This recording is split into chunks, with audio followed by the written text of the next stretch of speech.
ততক্ষণ পর্যন্ত আমাদের জীবনে সর্বোত্তম সুফল বয়ে আনবে,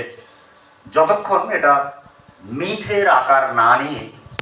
একটা জীবন্ত বাস্তব হিসেবে উপস্থিত থাকবে। গত সরকারের মুক্তিযুদ্ধের চেতনা একটা মিথের আকার নিয়েছিল, যেটা বস্তুত, যেটা গড়ন বিশ্বাসের মতো। এখান থেকে মুক্ত করে এর মধ্যে একটা উন্মুক্ততার, বহু অর্থকতার, বাস্তব জীবনের সঙ্গে সামঞ্জস্যপূর্ণ সংলগ্নতার একটা সম্ভাবনা তৈরি করাই যে কোনো বিজয় দিবসে কিংবা মুক্তিযুদ্ধ সংক্রান্ত যে কোনো আলাপে আমাদের প্রধান লক্ষ্য হওয়া উচিত, যেটার অবশ্যম্ভাবী লক্ষ্য মানব মুক্তি, মানব কল্যাণ, যেটা আরো আগে শুরু হয়েছিল,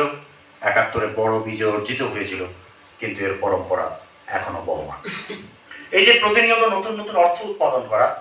এবং জনগোষ্ঠীর কল্যাণের সাথে, সংগ্রামের সাথে সেটাকে সম্পর্কিত করা, এই বিষয়ে সবচেয়ে বেশি দীর্ঘদিন ধরে যারা গুরুত্বপূর্ণ ভূমিকা পালন করেছে, আমাদের জন্য আনন্দের বিষয় আজকে সেই ব্যক্তি, কবি, দার্শনিক ফরহাদ মাজেদ